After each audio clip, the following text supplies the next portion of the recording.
ఈ వీడియో చూస్తున్న అందరికీ నమస్కారం. ఈ వీడియోలో ఆంధ్రప్రదేశ్ మహిళలకు కొత్త ఆర్థిక సహాయ పథకం గురించి చూద్దాము. ఇంకా పథకం వివరాలు చూస్తే,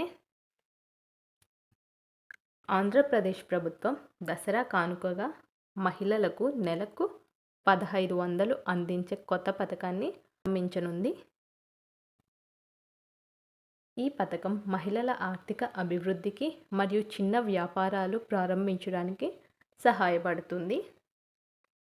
ఈ మొత్తం ప్రతి నెల లబ్ధిదారులకు బ్యాంక్ ఖాతాలలో నేరుగా జమ అవుతుందని తెలిపారు.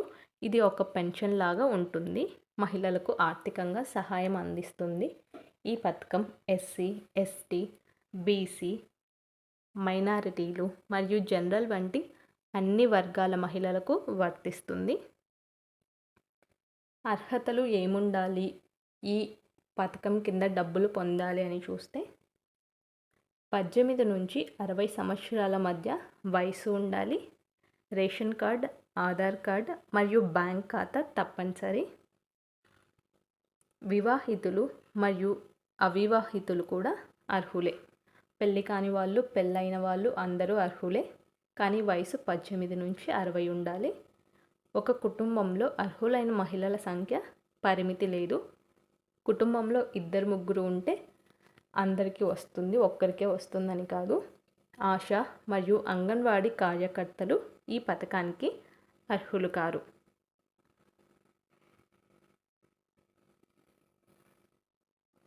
ఇంకా అనర్హత ప్రమాణాలు చూస్తే, కింది వాటిలో ఏవైనా ఉన్న కుటుంబాలకి ఈ పథకం వర్తించదు.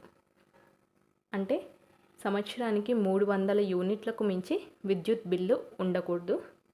తర్వాత 4 వీలర్ వాహనం, అంటే మనకు ట్రాక్టర్, లారీ ఇలా ఉంటాయి కదా. తర్వాత గ్రామీణ ప్రాంతాలలో నెలకు 10,000 లేదా పట్టణ ప్రాంతాలలో నెలకు 12,000 మించి ఆదాయం ఉండకూడదు. ఇంకా తడి మరియు పొడి భూమి కలిపి 13 ఎకరాలకు మించకూడదు. కుటుంబంలో ప్రభుత్వ ఉద్యోగి ఉండకూడదు. ఇవేవి ఉండకూడదు ఈ పథకం కింద మనకు డబ్బులు పొందాలంటే. ఇంకా దరఖాస్తుకు ముఖ్యమైన దశలు: మీ పేరు హౌస్ హోల్డ్ మ్యాపింగ్ జాబితాలో ఉండేలా చూసుకోండి. మీ బ్యాంక్ ఖాతాను ఎన్పిసిఐతో అనుసంధానం చేయబడి ఉండాలి. ఆధార్ మరియు ఫోన్ నెంబర్ లింక్ అయి ఉండాలి. ఈ ఎన్పిసిఐ అనేది చాలా ముఖ్యమైనది. దీనివల్ల చాలామందికి అయితే డబ్బులు రావడం లేదు. అన్నదాత సుఖీభవ ఇలాంటివి. ఇప్పటి నుంచి అయినా ఈ పథకం కొత్తగా వస్తుంది కాబట్టి మీరైతే ఎన్పిసిఐ లింక్ చేయించుకోండి.